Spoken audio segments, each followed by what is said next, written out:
Добар ден, почитувани гледачи. Следува Добриот доктор. Јас сум Александар Динев. Ви благодарам што сте со нас. Денеска ќе зборуваме за лабораториски анализи на крвта. Моја гостинка и соговорничка во студиото на оваа тема е доктор Емилија Арсенков, специјалист по медицинска биохемија во ЈЗ Универзитетски институт за клиничка биохемија. Докторке, добар ден. Ви благодарам што сте дел од денешното издание на Добриот доктор. Добар ден, благодарам на поканата. Ќе разјасниме неколку дилеми пред се, но и ќе добијат гледачите правилни информации, корисни совети кога станува збор за лабораториските испитувања на крвта. Како вовед во темата, што точно подразбираме под крвна слика и лабораториски анализи на крвта? Така, значи крвна слика практично е испитување на крвта, односно анализа на крвните елементи, крвните клетки тука се. Тука станува збор за еритроцитите, тромбоцитите и леукоцитите. Понекогаш се прави и диференцијална крвна слика, која што ги испитуваме и под класите на самите леукоцити, кои што се многу важни, особено при диференцијална диагноза, најчесто кога се работи да се исклучи дали е бактериска или вирусна инфекција, тука зборувам. Меѓутоа, главно за крвна слика елементите, значи крвните клетки, тие ги испитуваме. Нивниот број, нивната функција и понекогаш влегува, значи, самиот хемоглобин. Така. А кога збориме за лабораториски испитувања, тука е поширок поем, да, широка палета на испитувања. Тука влегуваат генерално најчестите лабораториски испитувања како што се од гликемијата, односно шеќер во крвта, мастите, тука триглицериди, холестерол, ензимите на хепарот, тука влегуваат и други ензими на самиот панкреас, како и хормоните, тука влегуваат и по-специфични анализи, инфламаторни некои маркери и секако и тумор маркерите, како и некои витамини. Значи, на широка палета спаѓа во самите лабораториски испитувања. Зошто овие анализи се доста често барани од лекарите? Така. Овие анализи се многу често барани, бидејќи ни укажуваат на самата состојба на пациентот. Преку крвта и лабораторијата, ние всушност имаме увид во состојбата и здравието на самиот пациент. Практично првиот упат што секој лекар го дава или специјалист без разлика е лабораторискиот упат. Така. А од тука можеме да видиме дали некои параметри, значи имаме покачување, намалување, отстапување на параметрите и ни укажуваат на здравствената состојба на самиот пациент.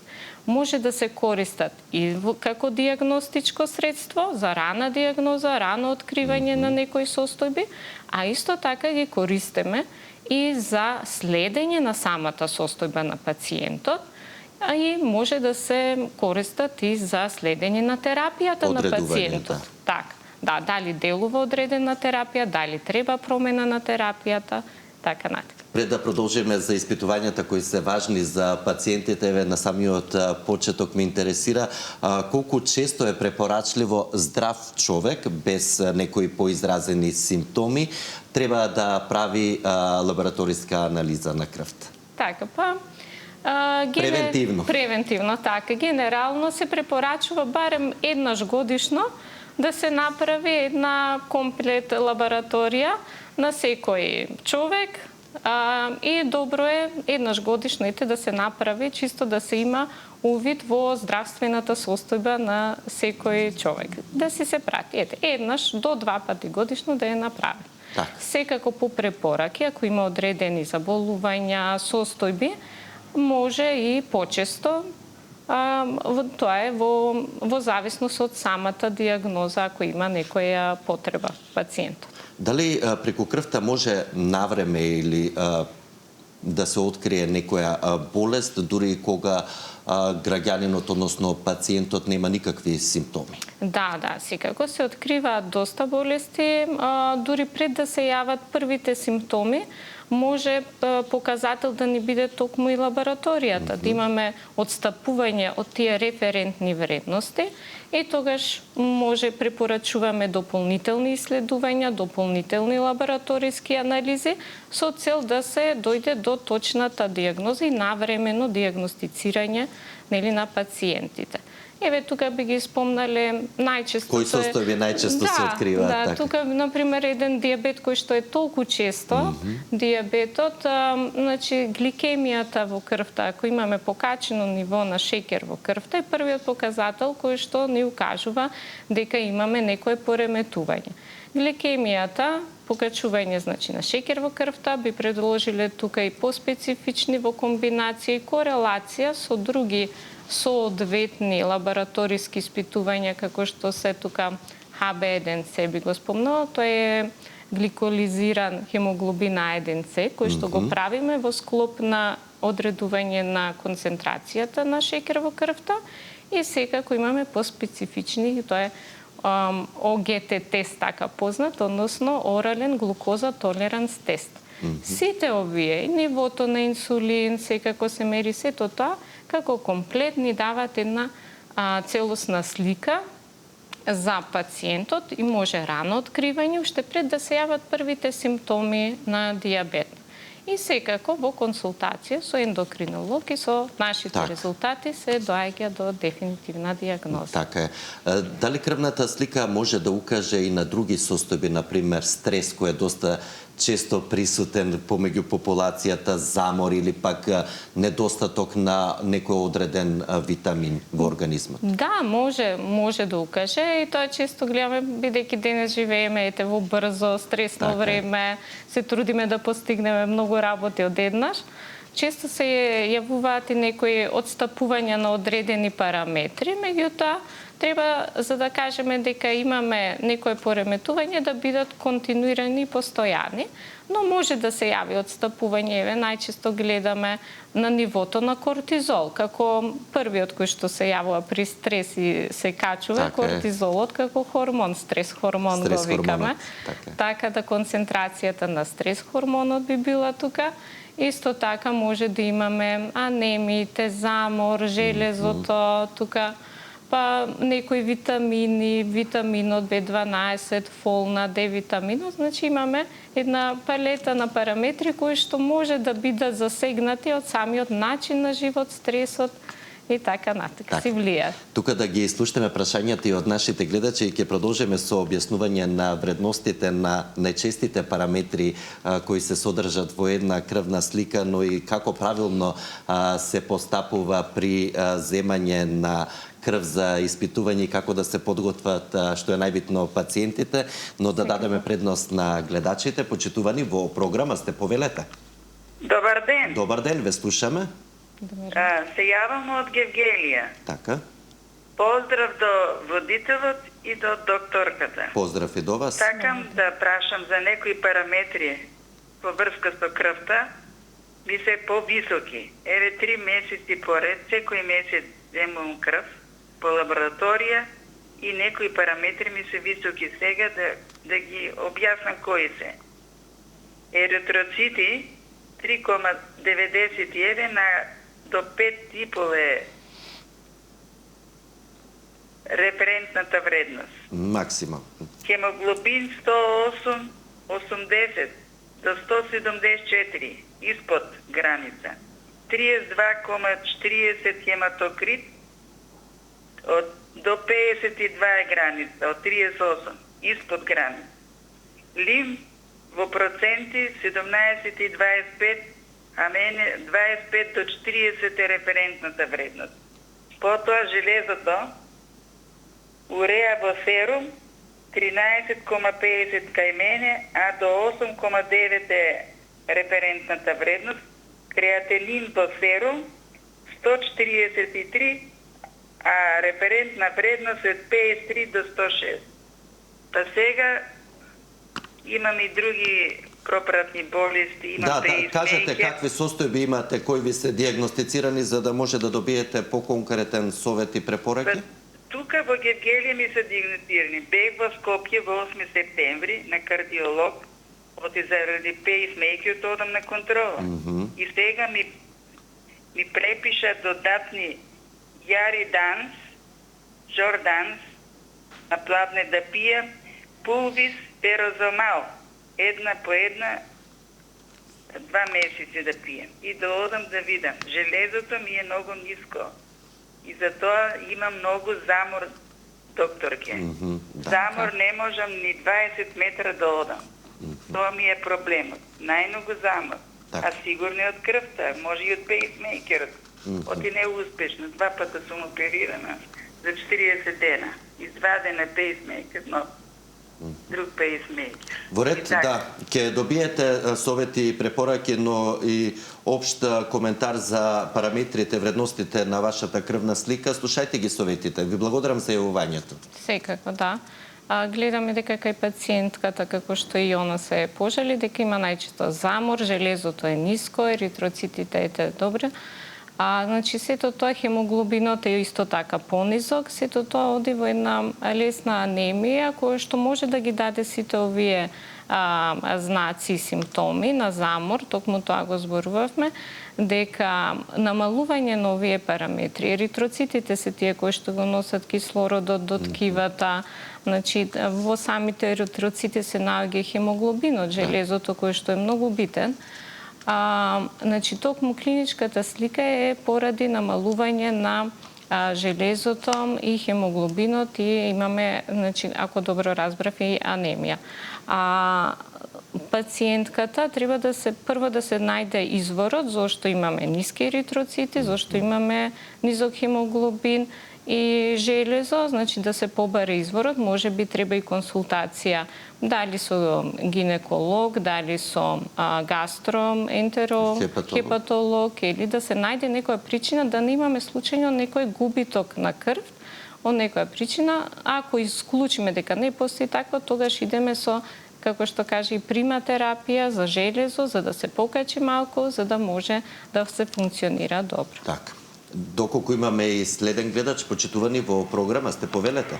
Добар ден. Добар ден, ве слушаме. Да ве поздравиме. Поздрав и до вас. Сам би сакала да ја прашам докторката. Да, повелете, ве слушаме. Докторката да ја прашам секогаш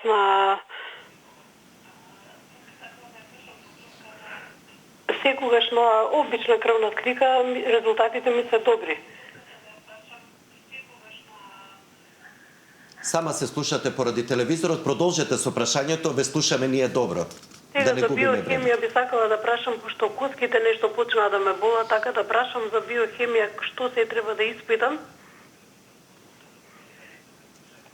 Така. Во ред, очигледно не може да се разбереме, но слушнавме кое ви е прашањето поради болки во коските, кои параметри треба да ги испитате, ќе добиете препораки и совети? Така, да. Најпрво, најдобро е кај матичниот лекар или пак и матичниот да упати кај специјалист, да речеме дали реуматолог или натака, да се утврди точно за каква е состојбата кај пациентката.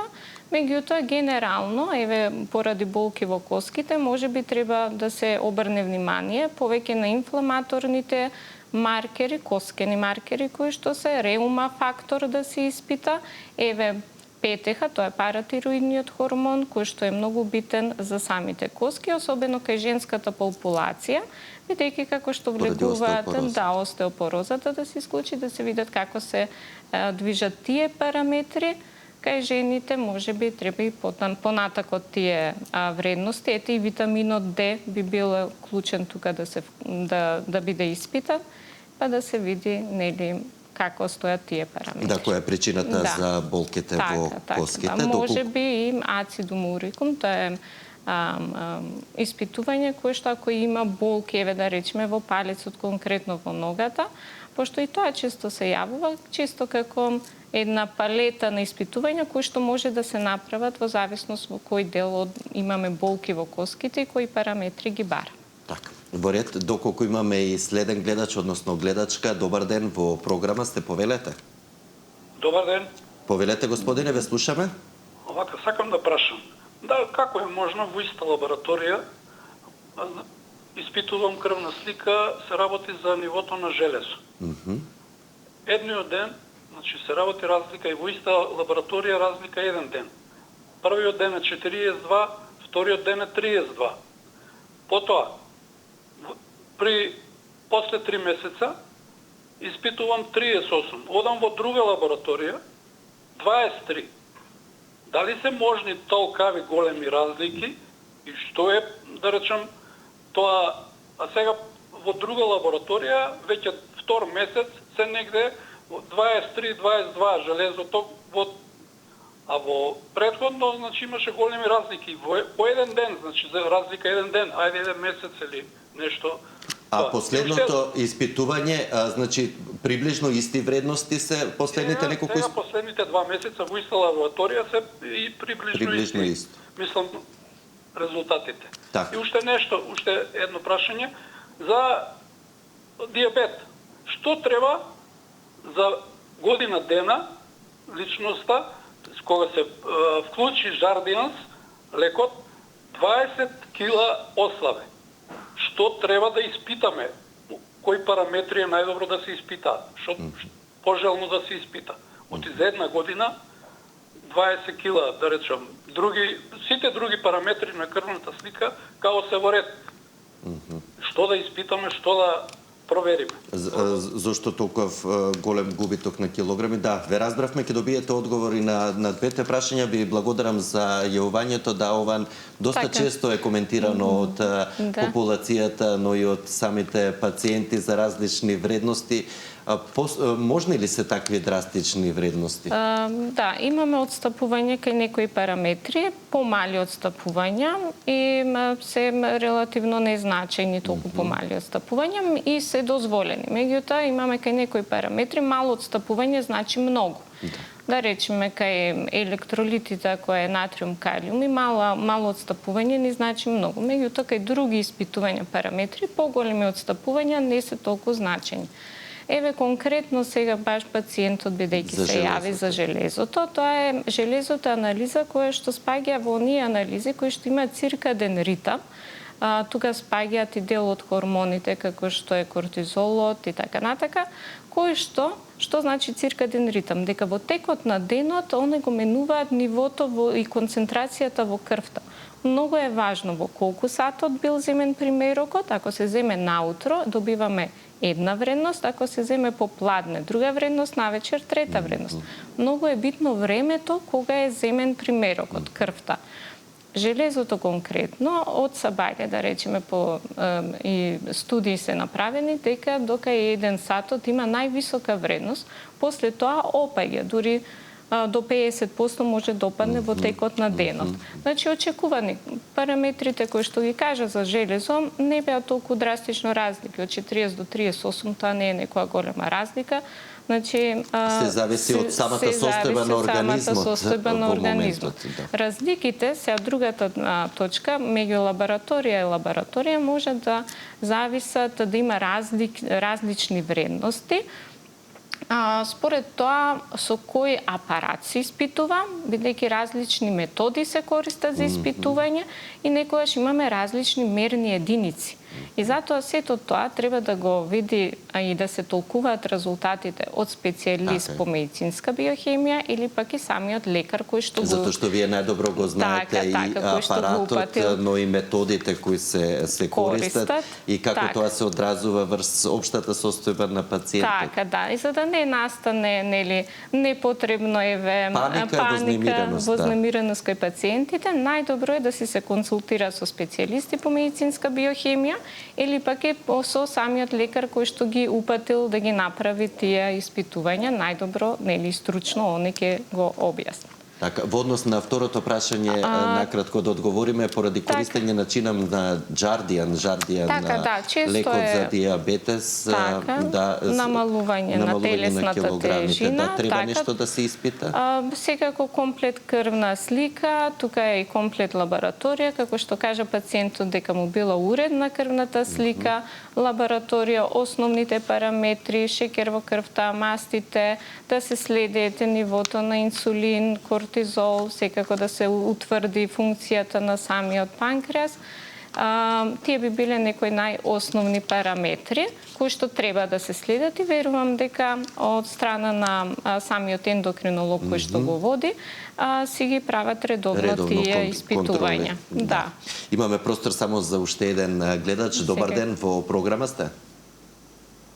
Дали се слушаме? Добар ден. Ало, добар ден. Во програма сте, повелете. Добар ден, поздрав до докторката и до вас. Поздрав и до вас. Да ве прашам, ако може докторката, B12 ми имам, 3 пати испитувам, B12 ми е многу високо. Така, дали е на суплементација? Правев 11-12 2025 ми беше 1110. Така, да ве потраша... После правев 2026 втори месец во февруар ми беше 1151. 1110. А сега правев шести четврти, ми е 1837. Се што има B12 таблети што има од нова година навака све ги изфрли. И сега не знам зошто, од што ми се качува. А имам нешто правена операција на окото, Азозобил, пијам таблети, капки што ставам и калиум. Друго нешто што пијам виве нешто за вените, пијам дестрикал, пијам така нешто што пијам за смирување, друго ништо немам. Се што имам изфрли с B12. А зошто ми е качено, ја не знам, ми се качува се уште. Така, ќе добиете одговор на конкретното прашање и совети и препораки. Слушајте ги внимателно, ви благодарам за јавувањето. Секако, пациентката каже дека била на претходно на суплементација, односно земала витамини B12. И често знае да се види такви високи концентрации на B12 после суплементација.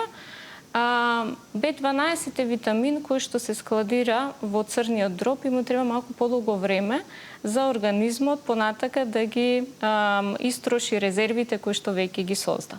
Затоа треба малку подолго време да помине за да почнат малку концентрациите да опаѓаат.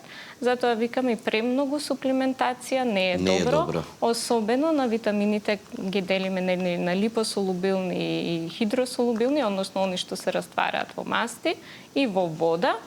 Тие што се во масти знаат да ни направат повеќе проблеми, односно да се акумулираат во нашето тело и да им треба малку подолг временски период за да се разградат и да се отстранат од самиот организам.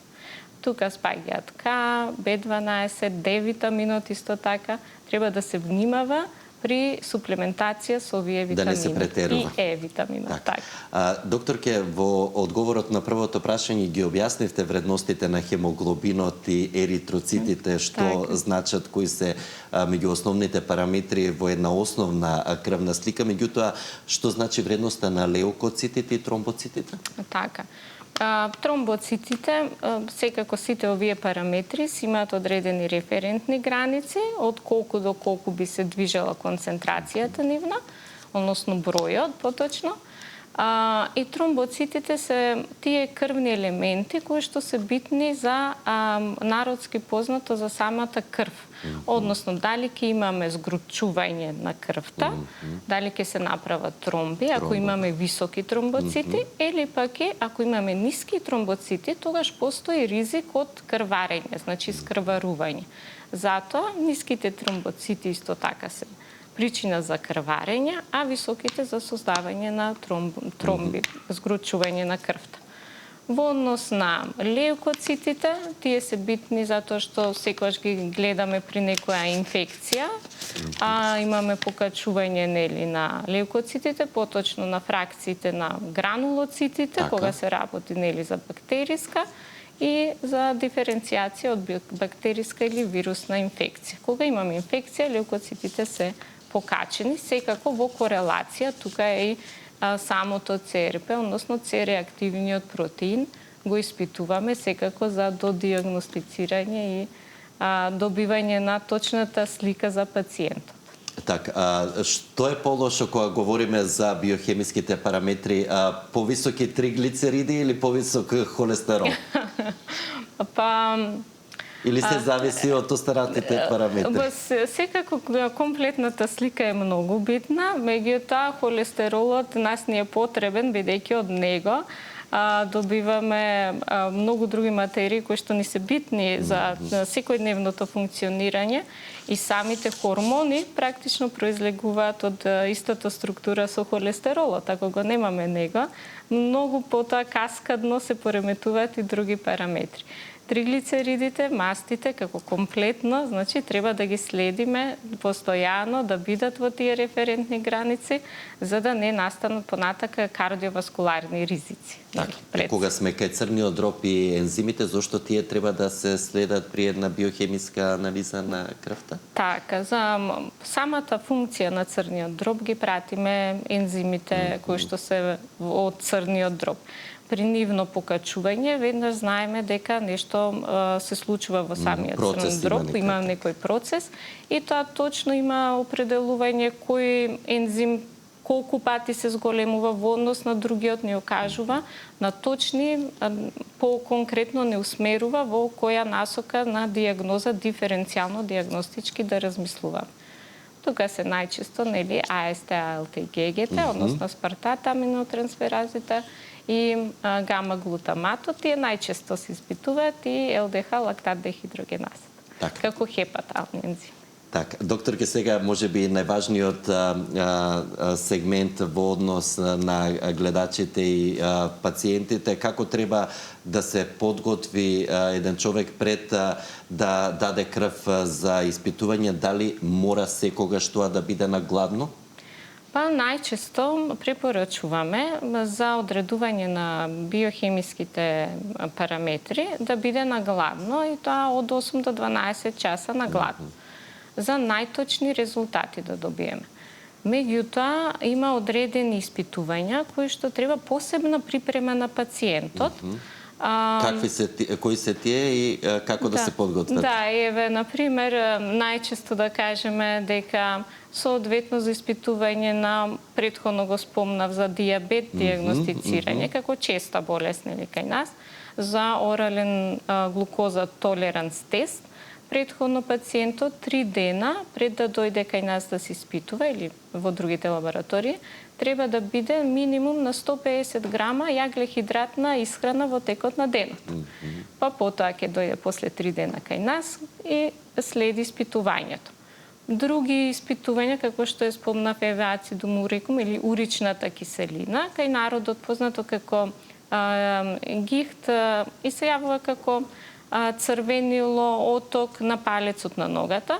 За испитување на таа анализа, пак и пациентот претходните 3 дена треба да избегнува храна од животинско потекло, да не јаде месо, затоа што знае да ги покачи вредностите многу и да даде лажно покачување или лажно намалување. Понатака многу е битно исто кај машката популација за ПСА испитување, често за простатата. Прво се зема крв за испитување, лабораторија да се направи, потоа се оди на преглед, кога зборуваме за ректално туше и ректален преглед, бидејќи секоја маневрација и манипулација со простатата веднаш ги покачува вредностите на ПСА. И еве уште еден совет да не доаѓаат веднаш после прегледот.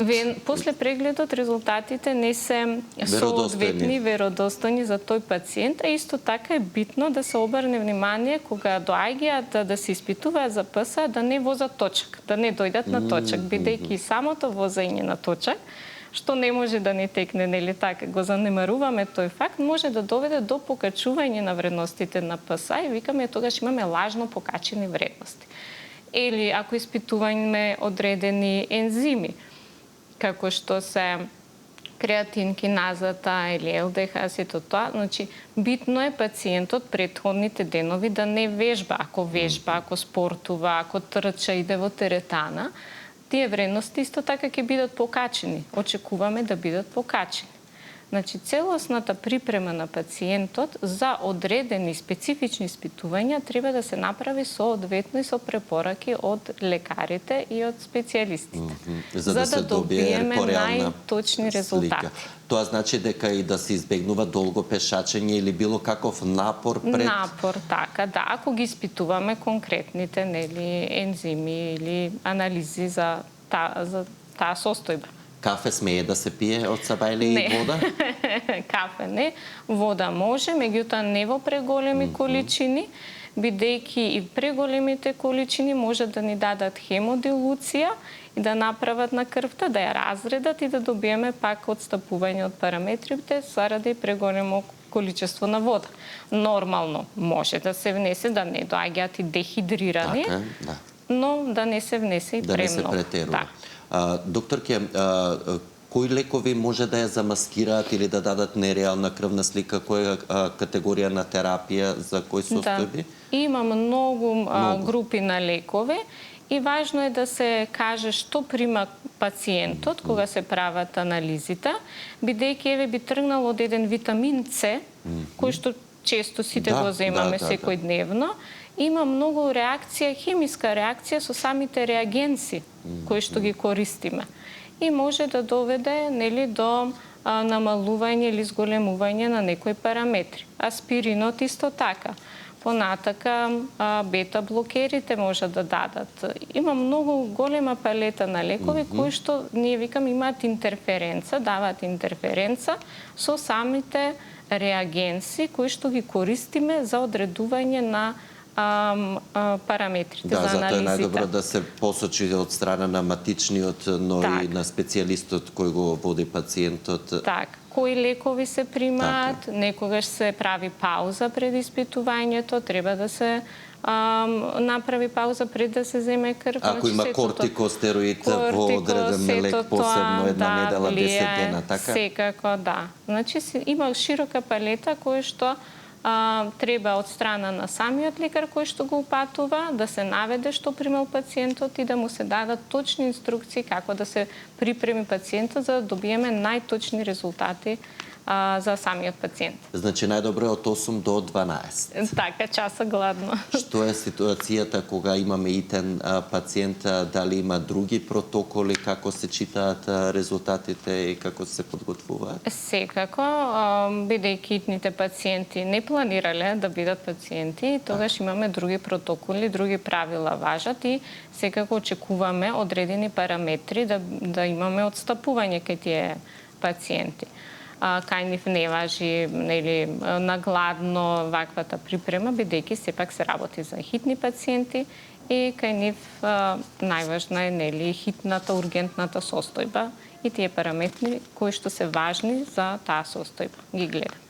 Уште еден сегмент кој доста ги загрижува гледачите после земањето на крв, како да се избегнат хематоми на раката, како треба да се постапува и како да се постави раката во тој случај? Така, самото земање на крв е еден процес, зборуваме за лабораторијата и самиот процес во лабораторијата иде во 3 фази. Викаме преданалитичка, аналитичка фаза и постаналитичка фаза.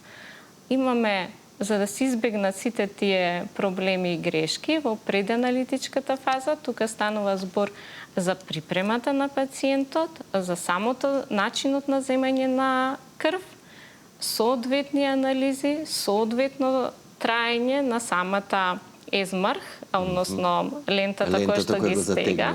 Така, не треба да биде предолго време стегната, за да не настанат пореметувања на одредени анализи.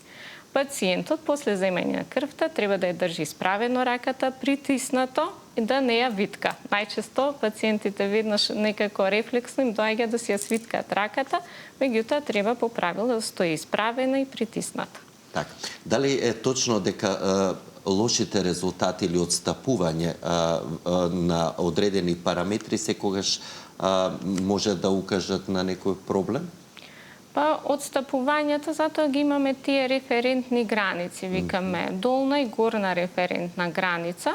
Кај некој се толерира повеќе, кај некој помалку, така убаво објаснивте. Плюс и минус имаме тука мали отстапувања, не мора да значи дека имаме болест. Меѓутоа, големите отстапувања ни укажуваат веќе на некоја состојба и промена во организмот, кои што треба понатака да се доиследат сериозно, да се видат можеби и дополнителни други испитувања или да се назначат и дополнителни лабораториски анализи да се направат.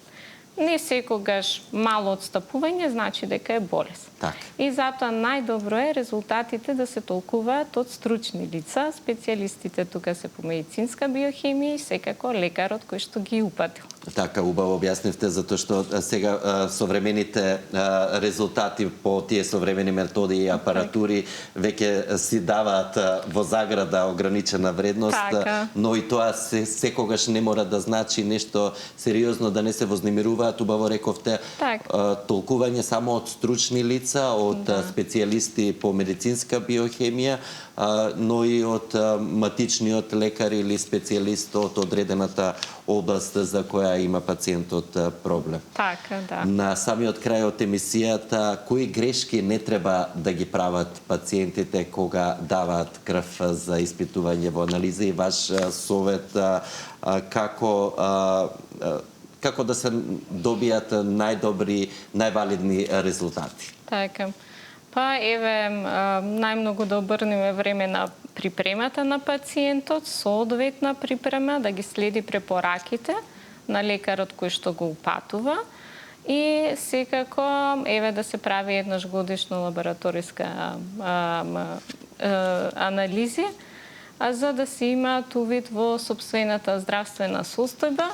Можеби е најпрактично да се поврзе со некој датум што нив им одговара, им значи нешто, или пред Нова година, нешто така, за да не се заборава подолго време да се остави да не се направи една контролна лабораторија.